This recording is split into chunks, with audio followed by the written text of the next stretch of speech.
I'm Paul Perello, and welcome to the Philly Factor. Well, the city of Philadelphia is indeed a city of neighborhoods. Perhaps no other city in the region, or across the country for that matter, counts dozens and dozens of distinct neighborhoods, as does Philadelphia. From the River Wards to the Great Northeast, to Chestnut Hill to Germantown, each part of the city is different and diverse in its people, its culture, its heritage, and history. One such neighborhood is Frankford, dedicated to collecting, preserving, and presenting the history of Northeast Philadelphia and the region. Is the Historical Society of Frankford, the historic and geographic gateway to the Northeast. Joining us today to discuss not only Frankford but the Great Northeast, two representatives from the Historical Society of Frankford. We are joined by Patricia Coyne, Secretary of the Board of the Historical Society of Frankford, and Jack McCarthy, Archivist for the Board of the Historical Society of Frankfurt. I'd like to welcome you both to our program. Thank you. When we talk about Frankfurt, and it sort of is the gateway to the Northeast, much of the mission of the Historical Society of Frankfurt is not just dealing with Frankfurt per se, Jack, but it is really dealing with the bigger picture, if you will, Northeast Philadelphia. Yeah, that's correct. When the Society was founded in 1905, its mission was not just Frankfurt, but all of the Northeast. In 1905, there wasn't much in the Northeast above Frankfurt but farms and villages. Sure. And so the mission of the Society encompassed all of that. Now, over the last century and plus, the area has exploded with developments, and now there's like 400 and some thousand people living in the Northeast. So our mission is still all of Northeast Philadelphia, a special focus on Frankfurt, which is the oldest and most historic part of the Northeast. Now, Patricia, before we went on the air, I was amazed to learn that actually Frankfurt was sort of an established settlement here in what was then not even William Penn's town, if you will. Right. He had not even set foot on soil here in what would become Pennsylvania, but actually Frankfurt was a Swedish settlement? Actually, an Indian, Native Americans lived there, and then a Swedish settlement, a mill was established. Actually, Jack is the archivist, and he can give you far more better details, but it's the transition as then William Penn purchased the land through the Fairman deed to then create Frankfurt, which the Fairman deed, by the way, which is signed by William Penn, is one of the items in our collection, and it is so amazing to be able to pick up a piece of paper that's that old and see that signature. It's truly a repository of wonderful things. Yeah, and part of what the Historical Society is all about is the museum, and we'll get into the museum in a moment. But I'm intrigued then that even before William Penn steps foot on North American soil, what would ultimately become Pennsylvania, there's this Native American settlement outside of what would be the city limits, if you will, and then it becomes a Swedish settlement. It's amazing because, we just think that William Penn comes up the Delaware one day, sets foot on the ground, and lo and behold, we have Pennsylvania. But that's really not what history tells us, right? Well, there were a lot of battles going on for the territory that became Pennsylvania between the Swedes and the Dutch, and then ultimately the English. The Swedes really settled the area the area that became Northeast Philadelphia, starting in the 1660s, and that's when they established the mill that Patricia referred to in Frankfurt, in what became Frankfurt. So they were in control of the area until the latter part of the 1660s, when the English finally took control. And it was shortly after that that the King of England granted William Penn the grant that became Pennsylvania. That was in 1681. So from the 1660s to the early 1680s, the control of the territory went back and forth. But we have some records of the Swedes from that started there in the 1660s. We have some of their records. And that Indian Trail, which Frankfurt Avenue, which was an Indian Trail, then became the King's Highway. And then I think it had a life as Main Street and then became Frankfurt Avenue. Interesting. So at what point then does this settlement, which would be northeast of downtown Philadelphia for the most part, when does that become incorporated into the city of Philadelphia? Well, it was always within the county of Philadelphia. Okay. And this is a confusing thing to a lot of people. There was the county of Philadelphia, and within the county were smaller municipalities, one of which was the city, which basically encompassed what we today call downtown. Sure. Outside of that were townships and boroughs. Frankfurt was a borough. in 1854, there was a consolidation, and all the towns and boroughs were consolidated into the county, and the county and the city became synonymous. Sure. So in 1854, Frankford was officially absorbed into the city of Philadelphia, as was the rest of the Northeast. Yeah, in Philadelphia, we sort of we sort of anticipate, accept, and just come to realize that everything within the city limits is both the county of Philadelphia Yes. and the city of Philadelphia. Yes. But all you have to do is go to neighboring Bucks, Montgomery, Delaware, Chester, and you can sort of see the relationship between the bigger picture, the county, and the small communities that make up the county. But you try to explain, how there's Philadelphia County and Philadelphia City, and some Right. people just don't get the concept because they just think it's all part and parcel of one entity. But like, for instance, there's a county board of elections. Well, in Philadelphia, why do you need a county board of elections? Because the county and the city are the same thing. Right. Yep. And other parts of the Northeast have a similar history to Frankfurt, although I think ours is older. But you have Somerton, you have Holmesburg, you have Fox Chase, you have Mayfair. Well, and some of these were actually boroughs and townships that had their own little history, their own communities, their own town centers, and it just all became absorbed. So when we say Frankfurt then is really the gateway to the Northeast, is it the closest community to, can we define geographically? And I know, I wrote that in my notes. Oh, Lord. That's another tricky question, right? Well, can we define geographically Yes. what Frankfurt is if we were to... Frankfurt or the Northeast? Well, the Northeast, is that everything north and east of the city, or there are little communities in between? But where does actually Frankfurt sit, and then can we define the bigger picture? The bigger picture I'd like to start with, Sure. Good. Okay. I was going to suggest that. which is the Northeast consists of all the area north of Frankfurt Creek, and what empties into Frankfurt Creek is Tacony Creek. Sure. All right. So if you took the Tacony Creek and Frankfurt Creek waterway, that's the southern boundary of the Northeast. Everything above that is considered the Northeast. And then the Delaware River is the eastern boundary, Bucks County is the northern boundary, and Montgomery County is the western boundary. Okay. So that's the great Northeast. Okay. And then the southern tip of that is Frankfurt, and that southern boundary is also Frankfurt Creek. And then the other boundaries depend on who you're talking to, Right. but it can go up pretty much, people say, I think, Cheltenham Avenue on the north, and Tarsdale Avenue, or maybe further east on the eastern side. But even within that, you have discrete neighborhoods such as Northwood, which is within Frankfurt, It's a which considers sub-neighborhood, itself sort of, a suburb of Frankfurt, but or Yeah. Oxford Circle for that matter. Yeah. Yeah. So Oxford Circle. So when people would hear Oxford Circle, that is still part of Frankfurt. Partly. The western boundary of Frankfurt is generally considered the Roosevelt Boulevard. Okay. And Oxford Circle straddles that. So part of Oxford Circle would be considered in Frankfurt, and part of it would not.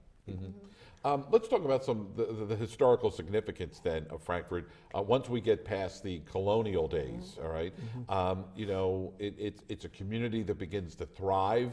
As you said, in the early 1900s, there are textile mills that are sort of popping up In the early 1800s. Early 1800s, textile mills that start to pop up. So Frankfurt then will begin to grow by leaps and bounds. More people will sort of move into Frankfurt because they want to get away from the downtown, center of the city, or was I think a lot of people were drawn there by the employment opportunities. When these textile mills began to develop in the 1820s, you would see lots of immigration, and there was a need for labor. So there was that draw of the employment market. And then the other thing, there were a lot of wealthy Philadelphia businessmen who established their country estates in Frankfurt, in and around Frankfurt. Now, most of them are gone now. There's a few that are still surviving, some of these magnificent old buildings.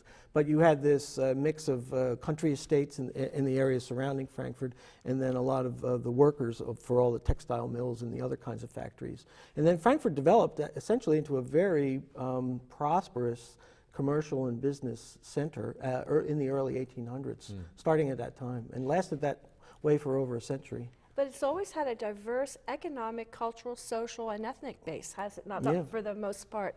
And the second oldest AME church in Philadelphia, Campbell AME, is African American church, is here In the world. The second in the oldest world. Excuse me, thank you.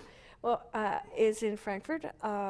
The and if I may, around the time that the Historical Society was founded in the early 1900s, 1905, at the same time, people were looking around Frankfurt, some with greater means, some with lesser means, and deciding what can we do to network with our neighbors and create a better society. At that time, the Women's Club of Frankfurt, actually it was called the Mothers Club of Frankfurt first, and then it became the Women's Club of Frankfurt, part of the Federation of Women's Club movement, and they developed programs to get milk to children, and then they developed the Frankfurt Day Nursery to deal with children who didn't have care at home, and what else was developed around that time? The Flag House Chapter Daughters of the American Revolution, founded by descendants of Betsy Ross. How about that? Betsy Griscom Ross. But all of these women and men who were involved, many of whom were involved in most of them, were also involved in preserving that, which was Frankfurt, through the Historical Society of Frankfurt. It's amazing that the Historical Society of Frankfurt exists in a formal version, if you will, because there will be some community groups that, for whatever reason, just as a hobby, let's say, just want to get together and, you know, and collect artifacts from their respective community. But you actually have a museum, you have artifacts that are on display at the museum, you have a website, and you're, I guess, in the business of preserving the history of Frankfurt and the Great Northeast. You don't find too many community groups that are actually in the business of preserving the history of their organization. There's two really major historical organizations of a neighborhood nature outside of Center City. That's the Historical Society of Frankfurt and the Germantown Historical Society. Okay. Those two, and they're both grew out of wealthy, well-to-do communities on the outskirts of the city. They later became incorporated into the city. Right. But they both are very similar in that they both have, you know, outstanding collections and a long history, and were founded by these pillars of the community. And so these founders established this foundation that, you know, with collections and a building and an organizational structure that allowed these organizations to continue for, you know, over 100 years. Yeah. And the thing is that the headquarters, the museum, was actually built for the sole purpose of the Historical Society, not that they took a corner store and retrofitted it into a museum, is that this building was actually constructed for the sole purpose of being the museum. In 1930, exactly, and that is featured on our brochure. And yes, that really allows us the freedom to conduct programs and have a presence, a community presence. Became an integral part of the community. Sure. Yes. I want to built mention at the height of the Depression, by the way. Yeah, which is sort of amazing. They talk about tough economic times today, but we're talking the early 1900s, and this building on Orthodox Street, and it's located 1507 Orthodox Street. And I want to give the phone number out here too. It's 215-743-6030, 215-743-6030, and you could also go to frankfurthistoricalsociety.org for more information. But it is truly remarkable that, given the times, and today I think we sort of, you know, if a museum were to be built, we might question, or we might wonder, is it really necessary or needed? And here's where, you know, the times were lean and mean back then, and yet they were able to build this magnificent building that sort of fit in, just looking at the picture here, fit into the architecture and the style and the culture of Frankfurt in the early 1900s? Well, actually, the building is a retro style. It's a revival style, Georgian revival style building. So it's built in the style of an 18th century building. So we would see those type of buildings in Frankfurt in the 1800s? Probably there were some remaining from the colonial period, but it's a colonial style building built in the 20th century, so it's kind of a retro, revival style architecture. Yeah. I think it's important to note too, this is all volunteer, all volunteer. Continues to be essentially an all-volunteer organization, which I think is amazing. It shows the incredible commitment that people have made to.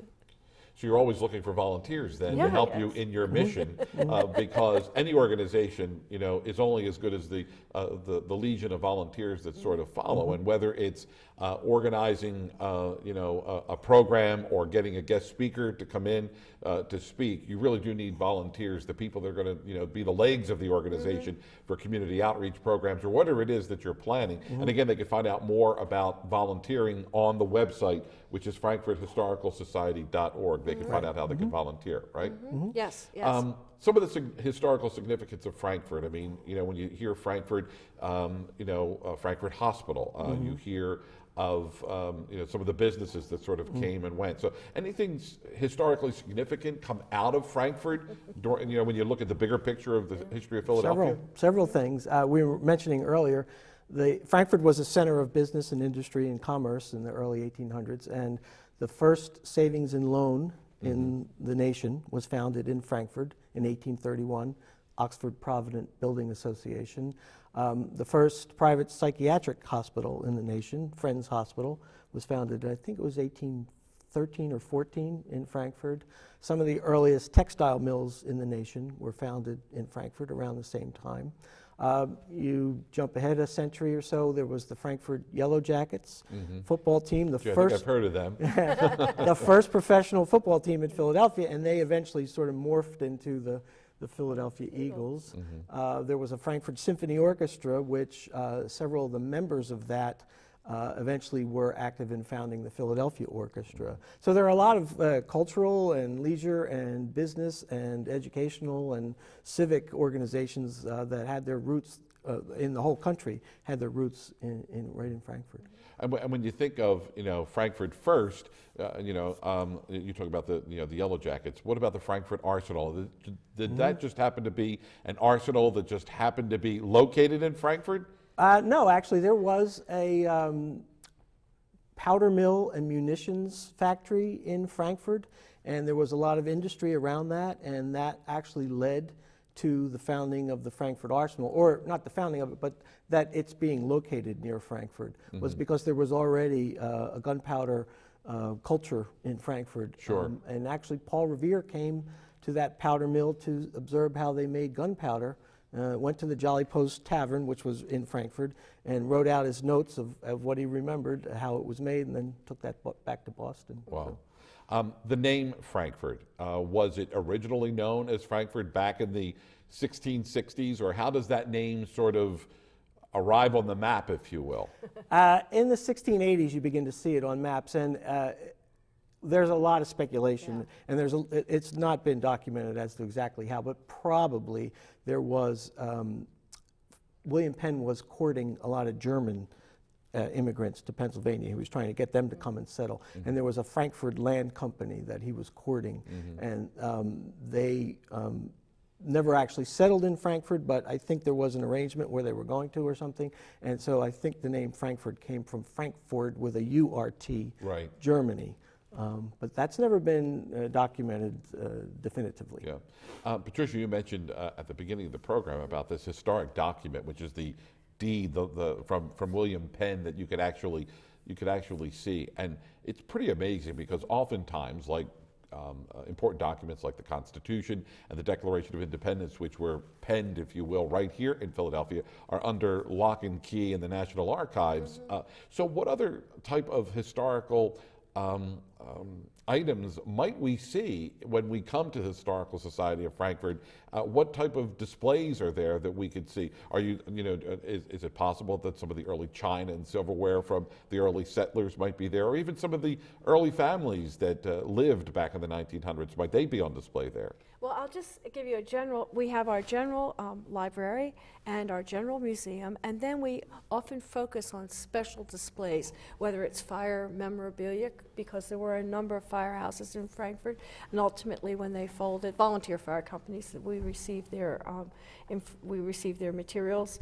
But we also, so we have the general collection, and then if someone were to come, depending on what is being featured, they get to see specific items from our collection. But I think Jack is acutely familiar with that far more than I am. I'm overwhelmed by it. I truly am overwhelmed by the scope and the breadth. Consider 100 years of collecting, Sure. And consider what we have. Yeah. Yes, Jack. Yeah, well, we have furniture and fine arts and decorative arts from a lot of the wealthy families that lived in Frankfurt over the centuries. So we'll have 18th century furniture and 19th century furniture and 20th century things. And we have tools and toys and things of that nature.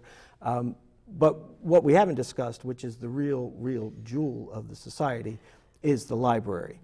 It's got an absolutely phenomenal research library and archives, which includes the records of families and individuals and local businesses and organizations, and letters and diaries and photographs and maps. We have one of the most outstanding archival and manuscript collections of local history in the entire Philadelphia region.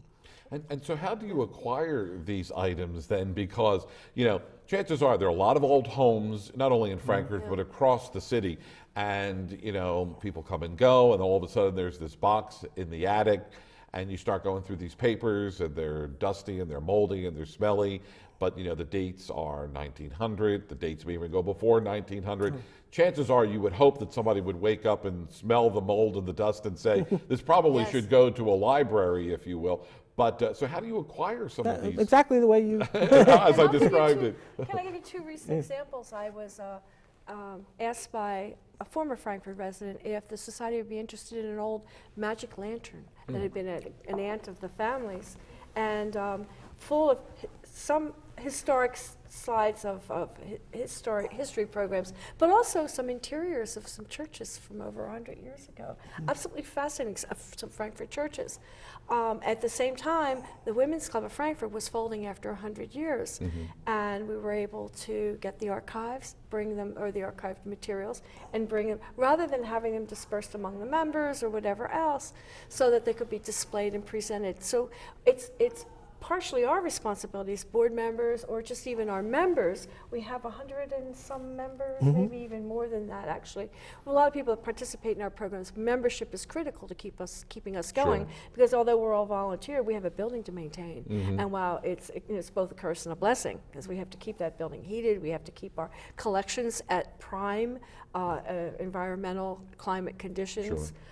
So that's, we actually, through the Center for the Study of Northeast History, something that Jack has spearheaded with Harry Wilcox, a historian in the Northeast, we have reached out to that larger historical community.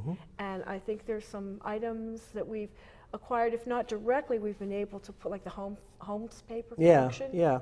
What Patricia's referring to, we renewed our mission, or refocused our mission on all of the Northeast by forming what's called the Center for Northeast Philadelphia History, which is under the umbrella of the Historical Society of Frankfurt, but it includes all the local historians and local historical groups throughout the Northeast. And we bring them together, and it's a consortium that meets every other month at a different historical location. And we network with each other to, for a lot of different reasons, but one of them is to find out what historical materials are out there that should be preserved. So we have this network of individuals out there who know that, you know, if in their community there's an important set of papers or artifacts or something, they can alert us, and then we can try to, you know, make attempts to make sure that they get preserved, hopefully in our facility, but somewhere else if possible. Yeah, and that's an important point, because, you know, I guess any group could quickly become overwhelmed by the number of items that are just turned in or left on the doorstep, if you will, and then you sort of have to go through and either validate, you know, that this is, you know, is this really from the 1800s, or is this a prop from a movie that was made in the 1960s to look like it was from the 1800s? So I'm sure that that's a major test, but the fact that all of these organizations are sort of cooperating and coming together has got to sort of make your life a little bit easier, if you will. Yes and no, and the fact that there's more material coming in, that means it's more work to try to organize it all. But it's gratifying to know that there are people out there keeping their eye out for things that otherwise would be lost, you know, thrown in the trash.